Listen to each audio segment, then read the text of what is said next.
The scholars were just as pleased to be let out of spelling as they were about arithmetic, and they shouted for joy, and everybody looked at everybody else and laughed and waved handkerchiefs and rulers, and some of the boys threw spitballs at some of the girls. Oh my goodness, we do not do that in class. Stuart had to climb onto the pile of books again and dive for the bell to restore order. "What's next?" he repeated. "Writing!" cried the scholars. "Goodness!" said Stuart in disgust. "Don't you children know how to write yet?" "Certainly we do," yelled one and all. "So much for that, then," said Stuart. "Social studies comes next," cried Elizabeth Gardner eagerly. "Social studies? Never heard of them," said Stuart. "Instead of taking up any special subject this morning, why wouldn't it be a good idea if we just talked about something?" The scholars glanced around at each other in expectancy. "Could we talk about the way it feels to hold a snake in your hand and then it winds itself around your wrist?" asked Arthur Greenlaw. "We could, but I'd rather not," replied Stuart.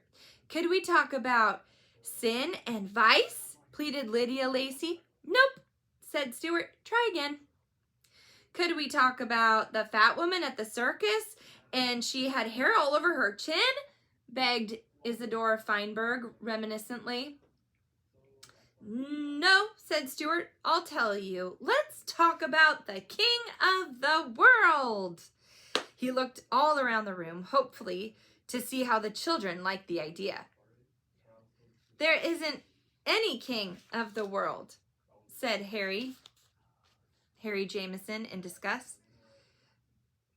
"What's the diff?" said Stuart. "There ought to be one." "Kings are old-fashioned," said Harry. "Well, all right then. Let's talk about the chairman of the world." "The world gets into a lot of trouble because it has no chairman. I would like to be the chairman of the world myself." "You're too small," said Mary Bendix. "Oh, fish feathers," said Stuart. "Size has nothing to do with it. It's temperament and ability that count. The chairman has to have ability, and he must know what's important. How many of you know what's important?" Up went all the hands. "Very good," said Stuart, cocking one leg across the other and shoving his hand in the pockets of his jacket. "Henry Rackmeyer, you tell us what is important." A shaft of sunlight at the end of a dark afternoon. "A note in music. And the way the back of a baby's neck smells if its mother keeps it tidy," answered Henry. "Correct," said Stuart. "Those are important things. You forgot one, though." "Mary Bendix, what did Harry Rackmeyer forget?" "He forgot ice cream with chocolate sauce on it," said Mary quickly. "Exactly," said Stuart. "Ice cream is important. Well, now, if I'm going to be chairman of the world this morning, we've got to have some rules. Otherwise, it will be too... Oh my goodness, there's a fly.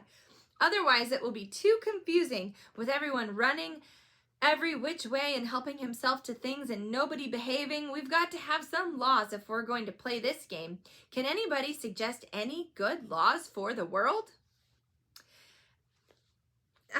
Albert Fernstrom raised his hand. "Don't eat mushrooms. They might be toadstools," suggested Albert. "That's not a law," said Stuart. "That's merely a bit of friendly advice." "Very good advice, Albert, but advice and law, they're not the same thing. Law is much more solemn than advice. Law is extremely solemn. Anybody else think of a law for the world?" Nix on swiping anything," suggested John Podolsky solemnly. "Very good," said Stuart. "Good law. Swiping anything means stealing. So the law would be don't steal." "Very good," said Stuart. "Good law." "Never poison anything but rats," said Anthony Brindisi. "That's no good," said Stuart. "It's unfair to rats. A law has to be fair to everybody." Anthony looked sulky. But rats are unfair to us, he said. Rats are objectionable. I know they are, said Stuart, but from a rat's point of view, poison is objectionable. A chairman has to see all sides of a problem. Have you got a rat's point of view? Asked Anthony. You look like a little rat. No, replied Stuart. I have more the point of view of a mouse, which is very different. I see things whole. It's obvious to me that rats are underprivileged. They've never been able to get out in the open. Rats don't like the open, agreed Agnes Bertesca. That's because whenever they come out, somebody socks them. Rats might like the open if they were allowed to use it.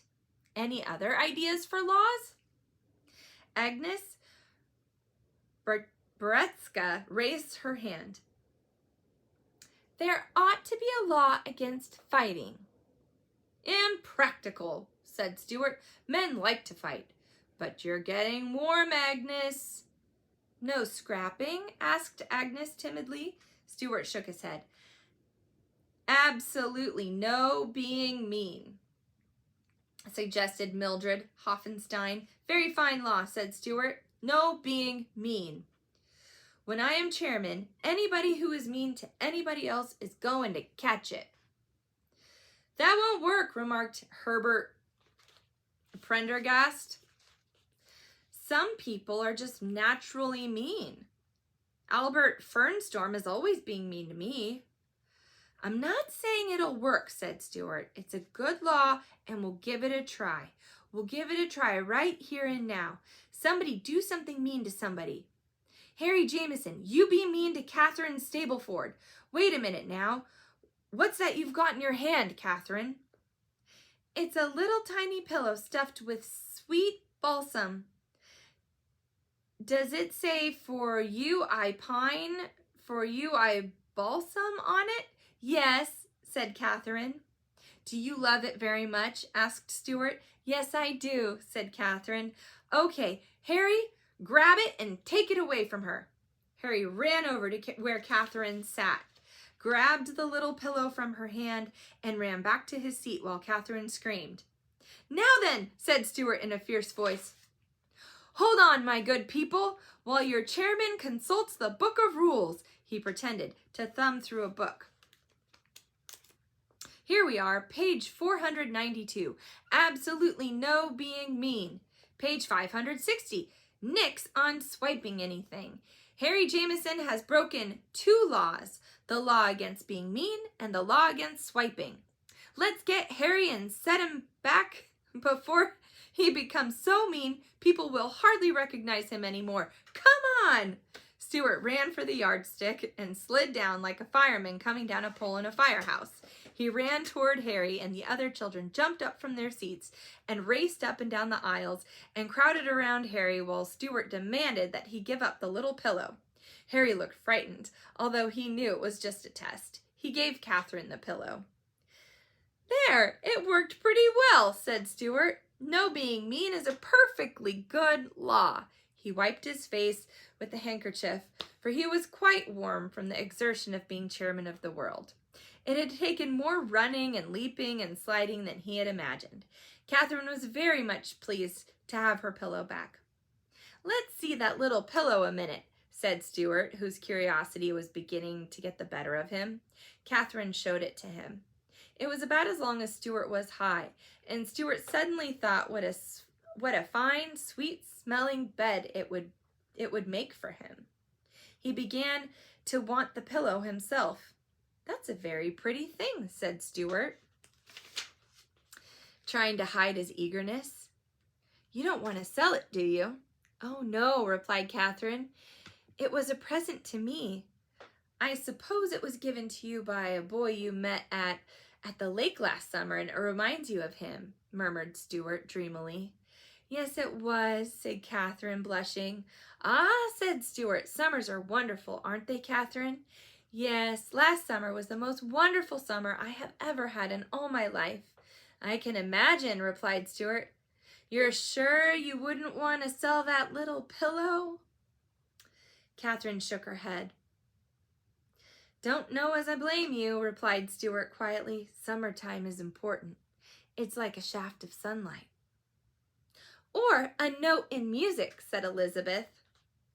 Or the way the back of a baby's neck smells if its mother keeps it tidy, said Marilyn Roberts. Stuart sighed. Never forget your summer times, my dears, he said. Well, I've got to be getting along. It's been a pleasure to know you all. Class is dismissed. Stuart strode rapidly to the door, climbed into the car, and with a final wave of his hand, drove off in a northerly direction while the children raced alongside and screamed, Goodbye!